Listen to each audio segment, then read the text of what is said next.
ഒരു മലയാളി, അദ്ദേഹം പ്രമുഖനായ ശ്രീ രാഹുൽ ഈശ്വർ. രാഹുൽ എപ്പോൾ എത്തി? ഞാൻ ഇന്നലെ എത്തി. വലിയ ഭാഗ്യമാണ് ഇവിടെ വരാൻ കഴിഞ്ഞത്. ദേശീയ മാധ്യമങ്ങളുടെ ചില കവറേജ്, കമൻട്രി അടക്കമുള്ള കാര്യങ്ങൾക്കാണ് ഇവിടെ എത്തിയത്. അയോധ്യ ഒരു ഇലക്ട്രിഫൈങ് അറ്റ്മോസ്ഫിയറിലാണ്. അപ്പോൾ ശ്രീരാമക്ഷേത്രത്തിൻ്റെ പ്രാണപ്രതിഷ്ഠ വളരെ ഗംഭീരമായ രീതിയിൽ പോവുകയാണ്. ആ രീതിയിൽ വളരെ നന്നായി തന്നെ ഇത് പോകുന്നുണ്ട്. വളരെ ബ്യൂട്ടിഫുൾ ഒരു ഒക്കേഷനാണ്. രാജ്യത്തെയും ലോകത്തെയും വ്യത്യസ്ത ഗസ്റ്റുകളോട് വരുന്നത് ഈ രാജ്യത്തിന് തന്നെ വലിയൊരു നേട്ടമാണ്.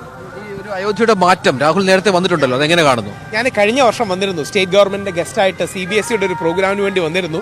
റോഡുകളെല്ലാം കുറെ കൂടെ ചെറുതും മറ്റുമായിരുന്നു. ഇപ്പം അങ്ങനെയല്ല, അത് വലുതായി, ഇൻഫ്രാസ്ട്രക്ചർ ബെറ്ററായി.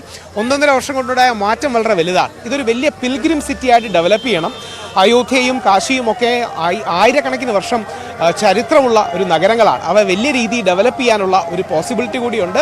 അതിൻ്റെ നന്മ നമുക്കിനി വരുന്ന പ്രദേശങ്ങളിൽ കാണാം. അയോധ്യയുടെ 25 കിലോമീറ്റർ മാത്രം മാറിയാണ് ധന്നിപ്പൂറും ഇതേപോലെ വികസിക്കാനുള്ള സാധ്യതകളുണ്ട്. അങ്ങനെ എല്ലാവർക്കും പോസിറ്റീവായ ഒരു ഇന്ത്യയിലേക്ക് നമുക്ക് പോകാൻ ഇതെല്ലാം നമ്മളെ നന്മ പ്രദാനം ചെയ്യട്ടെ.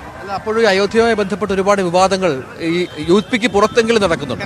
അല്ല, ഇതിനൊക്കെ ഒരു പൊളിറ്റിക്കൽ സബ്ടെക്സ്റ്റ് ഉണ്ടോ എന്ന് ചോദിച്ചാൽ ഒരു പക്ഷേ കാണാം, അണ്ടർടോൺസ് കാണാം. പക്ഷെ അതിനപ്പുറമാണല്ലോ രാമനെ ഒരുപക്ഷെ ഈ രീതിയിൽ പ്രതിഷ്ഠിച്ചത്, രാജ്യത്തിന്റെ ബോധത്തിലേക്ക് പ്രതിഷ്ഠിക്കുന്നത് മഹാത്മാഗാന്ധിയാണ്.